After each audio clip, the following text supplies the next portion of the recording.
ఖమ్మంలో fake food ఇన్స్పెక్టర్లు హల్చల్ చేశారు. మమతా రోడ్డులోని నయాబ్ హోటల్కు వెళ్లిన ఫేక్ ఫుడ్ ఇన్స్పెక్టర్లు ఉత్తుత్తి తనిఖీలు చేసి హడావిడి చేసేశారు. ఏవేవో కారణాలు చెప్పి డబ్బులు కాజేయాలని పన్నాగనం పన్నారు. ఇదే క్రమంలో యజమాని నుంచి 2 లక్షల రూపాయలు డిమాండ్ చేశారు. అయితే వెంటనే అప్రమత్తమైన యజమాని ఒరిజినల్ ఫుడ్ ఇన్స్పెక్టర్కు సమాచారం అందించారు. దీంతో ఫేక్ ఫుడ్ ఇన్స్పెక్టర్లను రెడ్ హ్యాండెడ్గా పట్టుకున్నారు పోలీసులు. కేసు నమోదు చేసి దర్యాప్తు చేస్తున్నారు పోలీసులు.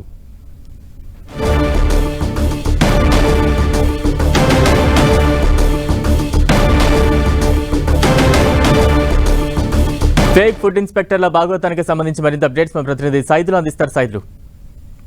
బలరాం ఖమ్మం నగరంలోనే మమతా రోడ్లో గల కింగ్స్ దర్బార్ హోటల్లో నిన్న మధ్యాహ్నం సమయంలో నలుగురు ఫేక్ సంబంధించినటువంటి ఫుడ్ ఇన్స్పెక్టర్లు తనిఖీల పేరుతో రెస్టారెంట్ కి వెళ్లారు. రెస్టారెంట్ లో కూడా పూర్తిగా అపరిశుభ్రతతో ఉన్నది, పారిశుద్ధ్యం సమస్య కూడా ఉంది. మొత్తం పాడైనటువంటి చికెన్ ఫుడ్ వండుతున్నారు అని చెప్పేసి మొత్తం అంటే కిచెన్ రూమ్ లోకి వెళ్లడంతో పాటు ఫ్రిడ్జ్ లో ఉన్నటువంటి వాటిని కూడా పరిశీలించి 2 లక్షలు ఇవ్వాలి, లేకపోతే కేసు నమోదు చేస్తామని కూడా హెచ్చరికలు చేశారు. నలుగురు మీద కూడా అనుమానం వచ్చినటువంటి హోటల్ యజమాని అసలైనటువంటి ఫుడ్ ఇన్స్పెక్టర్ సమాచారం అందించారు. అసలైన ఫుడ్ ఇన్స్పెక్టర్ సమాచారం అందించడంతో ఆయన సంఘటనా స్థలానికి చేరుకున్నారు. సంఘటనా స్థలానికి చేరుకున్న తర్వాత వాళ్ళ దగ్గర మొత్తం 4 సంబంధించిన వ్యక్తులు కూడా వీరి 4 భద్రాద్రి కొత్తగూడెం జిల్లాకు సంబంధించిన 4 యువకులు. 4 యువకులను కూడా పోలీసులు అదుపులో తీసుకున్న మీద కేసు నమోదు చేసి కూడా రిమాండ్ తరలించినట్టుగా తెలుస్తుంది. మొత్తంగా చూసుకున్నట్లయితే గత కొంతకాలంగా జలశాలకు అలవాటు పడి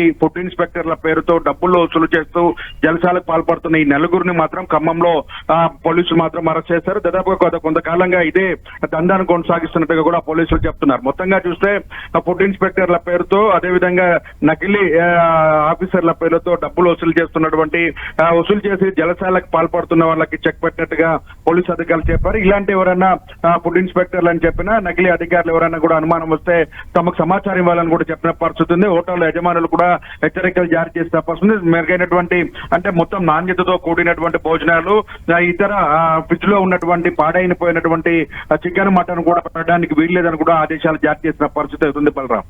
రైట్, థ్యాంక్ యూ సైదులు.